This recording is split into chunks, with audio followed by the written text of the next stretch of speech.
ทุกคนมาเอามักม่วงมากินน้ำกันเนาะทุกคนเดี๋ยวเราจะขึ้นไปเอาอยู่ถึงคุณเนาะว่าอยู่ข้างล่างไม่ค่อยมี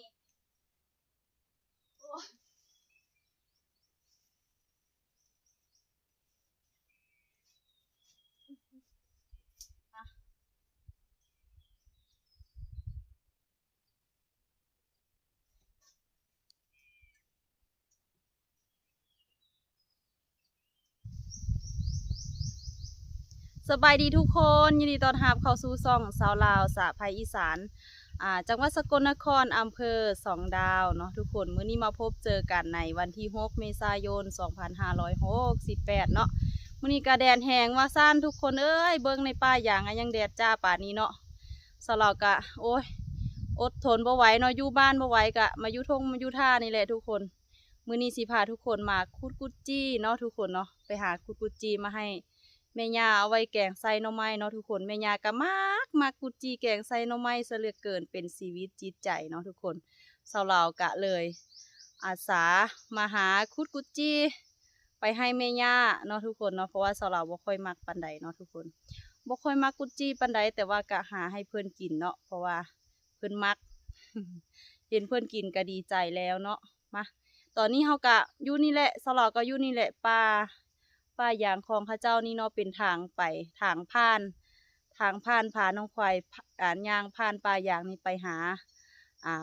ทุ่งนาเนาะทุกคน ย่างผ่านป่ายางเพิ่นนี่ไปหาทุ่งนาเนาะในระหว่างทางน้องควายกะปล่อยแหล่งอาหารลงมาเนาะให้สาวเราได้หากุดจี้เนาะทุกคนเว้าไล่มาขุดกุดจี้มาเก็บกุดจี้นำสาวเราเด้อ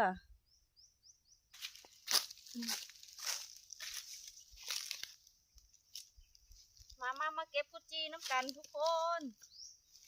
พี่น้องปองปายทั้งฝั่งไทยฝั่งลาวต่างประเทศเนาะทุกคนทั้ง FC ยุดต่างแดนนำเนาะมาเบิ้งสาวลาวครับมาเก็บบ่ได้กับเบิ้งสาวลาวเอาเนาะบ่ฮู้ว่าสิมีบ่เพราะว่าอันนี้น้องปล่อยออกมา3 มื้อนี้แล้วเนาะกุดจีมันโอ้ยนี่โอ้นี่อ๋อคือตัวน้อยแท้กุดจีตัวน้อยทุกคนจะเอาคือเก่าตัวน้อยก็กินคือเก่าเนาะแดดฮ้อนว่าสันใกล้สิฮ้อนสงกรานต์แล้วอีกบ่กี่มื้ออีก10 มื้อเนาะอีก7-8 มื้อนี่แหละโมเมนต์10 มื้อแล้ว8 มื้อ9 มื้อนี่แหละอีกอาทิตย์นึงว้าวอีหยังยากแท้อีกอาทิตย์นึงก็สิได้ลินสงกรานต์ละโอ้มีแต่ตัวบ่ใหญ่ทุกคนแต่ว่าตัวใหญ่อยู่ไสหมดเนาะแม่นบ่แดดฮ้อนมึงว่างๆก็มาหาขุดให้ย่ากินเจ้าของบ่ค่อยมากกินปานใดเนาะขุดให้เพิ่น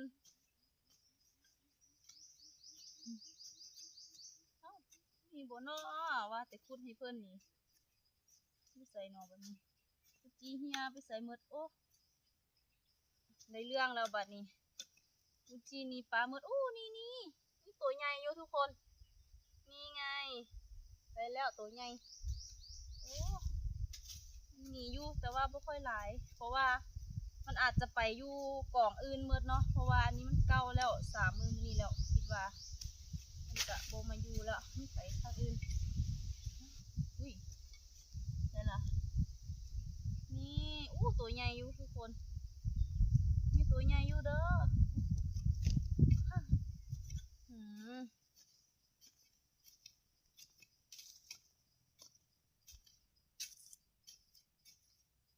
กุดจีบ่มีงานเข้าแล้วทุกคนกุดจีบ่ไหลจะยาไปหาเอาไหมอู้นี่ตัวนึงอู้ถมไปละถมไปเบิดเนาะ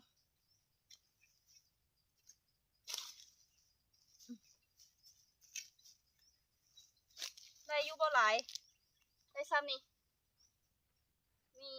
โอ้ยได้เสยเลยไปหาเอาไหมมาเบิ้งคุมนี้เนาะเบิ้งกล่องนี้มีบ่เนาะ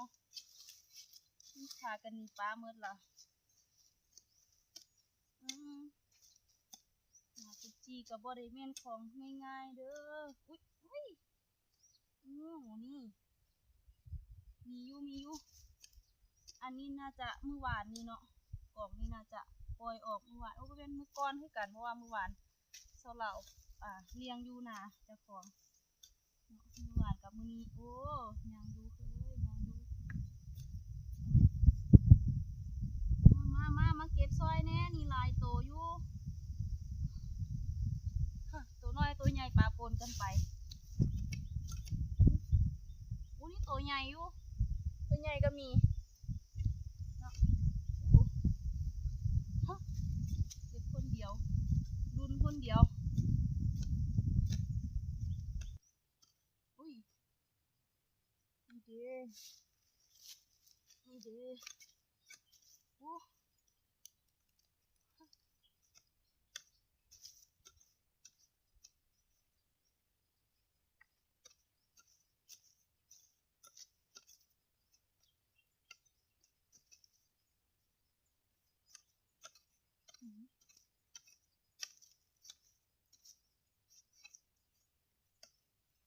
กล่องนี้รู้สึกว่าสิลายเป็นพิเศษเนาะลายเป็นพิเศษเลย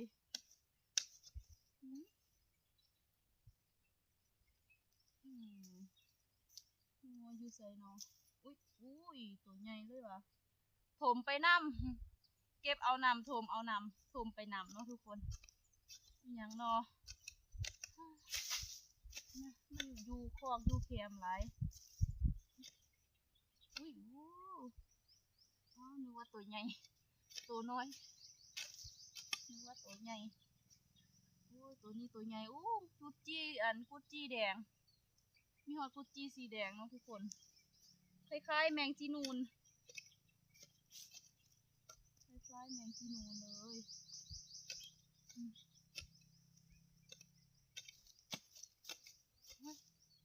โอ้โหตัวใหญ่จี้ใหญ่ปะกุดจี้ตัวใหญ่แกงใส่หน่อไม้หอมๆเนี่ยว่ะเป็นว่านะความมักไทยมักมันเนาะ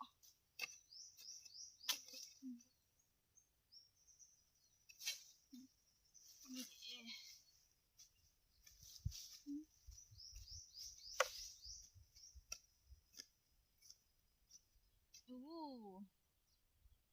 ตัวใหญ่ๆดำๆกุจีใหญ่ๆดำๆของแท้อันนี้โว้นี่แต่ตัวใหญ่ว่ะนี่กุจีของแท้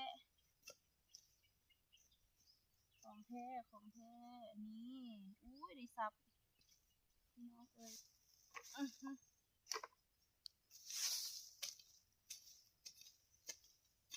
เดี๋ยวนะ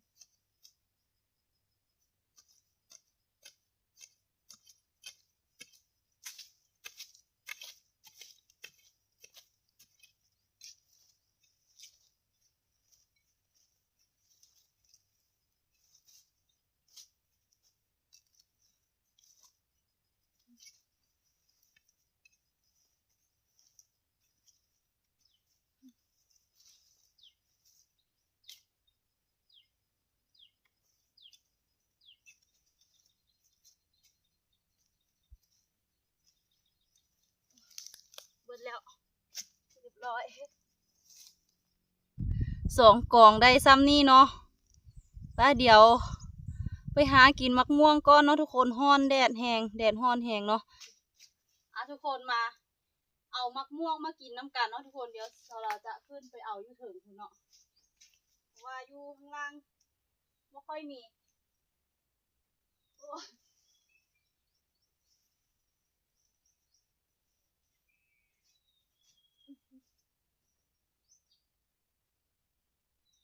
โอ้โหหน่วยมักม่วงเนี่ยหน่วยบ่ใหญ่ก็บ่อยากกินไม่กินหน่วยใหญ่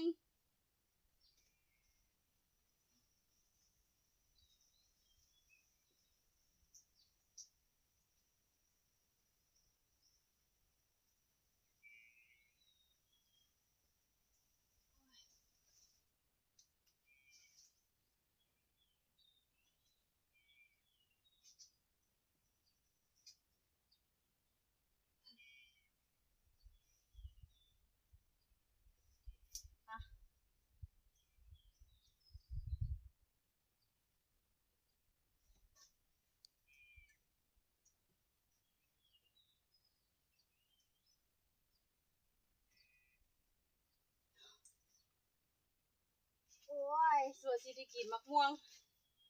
ได้แล้วทุกคนไปกินน้ำกัน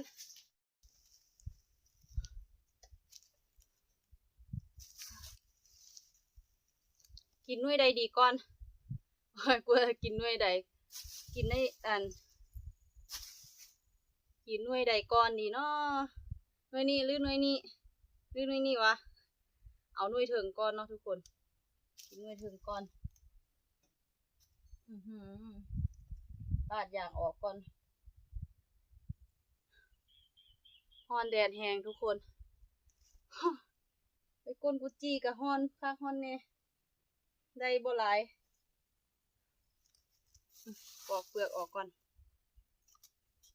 จะบ่ค่อยส้มปานใดเซาเหลามากกินมะม่วงฟ้าลั่น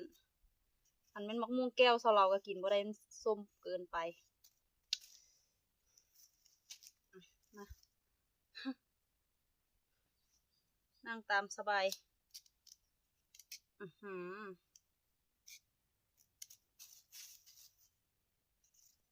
มาปรุงแจ่วพริกเกลือโอ้โหมากินน้ำกันเด้อ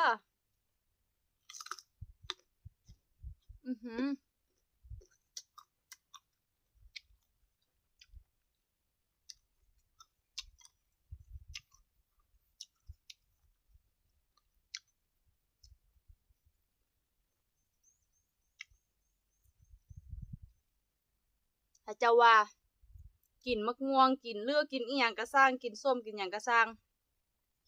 ให้กินคำใหญ่ๆจังแซ่บว่าซั่นเนาะมื้อนี้เซาเหลาสิลองคำใหญ่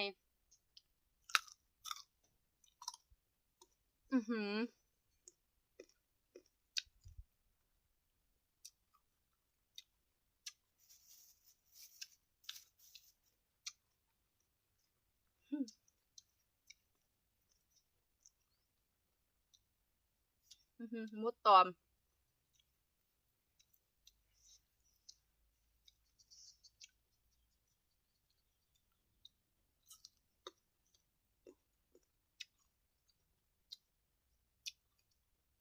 แซ่บดีส้มพอดี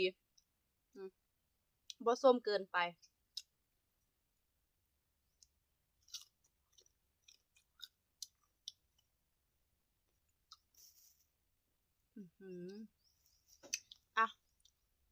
ป้อน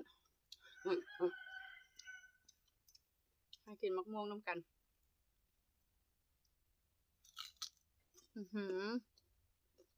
กรอบกรอบเลยกรอบแล้วก็มีความหอมเนาะความหอมของมะม่วง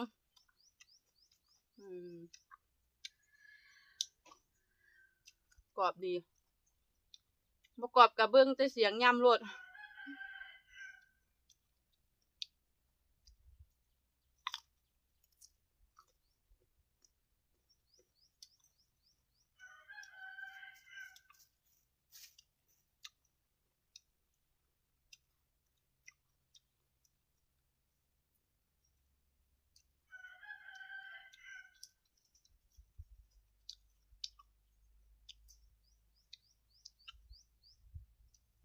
กินส้มแล้วกินส้มมะม่วงแล้วถ้าเราจะไปหากุดจีมาตื้มให้ย่าเนาะทุกคนขุดอยู่ป่ายางเจ้าของนี่แหละคอกงัวคอกควายเจ้าของนี่แหละเนาะจะบ่ไปไกลเพราะว่าเราก็เห็นมันมีกล้วยกุดจีอยู่เนาะอยู่มองคอกเป็นตาแซ่บคำสุดท้ายกินคำนี้แล้วก็จีเซากินหลายบ่ได้เนาะทุกคน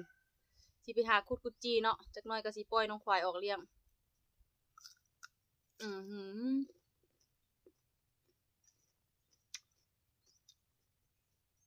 เต็มปากเต็มคำ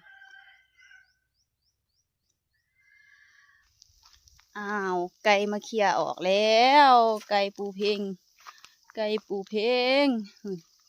เอามะลิคือไปอยู่พุ่นผูกเง่าโพดติ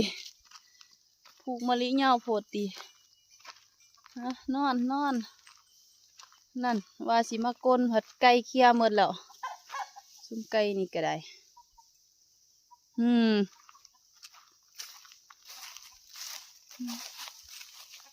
อืมเคลียร์อหย่างกระดอกกระเดียกลนคือเก่าเย้ยน้องขวัญใจไอแอลกินนมแม่เราบอกขวัญขวัญขวัญแอลกินนมแม่นางเราบอกขุดคือเก่า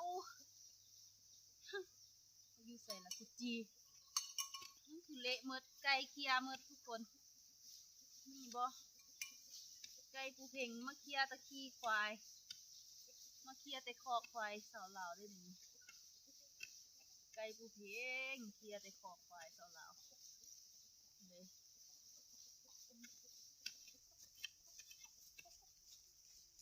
เอ้ยไก่กินปลาหมดแล้วได้ทำนี่ทุกคนเอ้ยเนาะตื่มอยู่นี่ก็ได้น้อยนึงเนาะทุกคนไก่กับเคี้ยคูดกินเมดละกุจีเสาเราก็ได้เนาะเดี๋ยวจักน้อยมือแรงเสาเราจังจะหาคุดตื่มอีกให้เพื่อนเนาะให้ได้ซ้ำนี่แหละตื่มเนาะพอได้แกงใส่หน่อไม้คุณนาไปอ้อนอ้ายปีใหม่แล้วน้องของขวัญเนาะทุกคนตอนนี้กับเวลาบ่าย2:39 นาทีเนาะจักน้อยบ่าย3เสาเราจะเอาออกไปลามให้นางได้เล็มหญ้าเนาะทุกคนนะหยอกกันน้องแนงทุกคนมื้อนี้สลอกะพาทุกคนมาคุดกุดจีเนาะละกะปีนมักม่วงฮ้อนแดดฮ้อนเนาะเอานอนบัดนี้ถ่ายคลิปนี้สลอกะขอขอบคุณมากๆขอบใจหลายๆทุกๆยอดไลค์ยอดแชร์ทุกๆการติดตามเด้อทุกคนบ่ว่าจะเป็น FC ทางฝั่งไทยฝั่งลาวต่างประเทศต่างแดนอยู่ไสกะสร้างเนาะทุกคนที่เข้ามาติดตามกะขอบคุณหลายๆเด้อในท้ายคลิปนี้ถ้าเศร้าลาวได้เว้าอีหยังที่แบบที่บ่ม่วนเนาะทุกคนเว้าอีหยังที่บ่เหมาะสมลงไปเนาะกะขอโทษหลายๆเด้อขอโทษขออภัยหลายๆเนาะที่ถ้าเว้าอีหยังที่บ่เหมาะสมลงไปกะสามารถคอมเมนต์เข้ามาติชมเศร้าลาวได้เนาะทุกคนเศร้าลาวกะจะน้อมรับคำติชมทุกๆคำติชมเลยไปปรับปรุงแก้ไขเจ้าของพัฒนาให้ดีขึ้นเรื่อยๆไปเนาะทุกคนเนาะเอาท้ายคลิปนี้เศร้าลาวขอตัวลาทุกๆคนไปก่อนเด้อเอาไว้พบเจอกันในคลิปหน้าสบายดี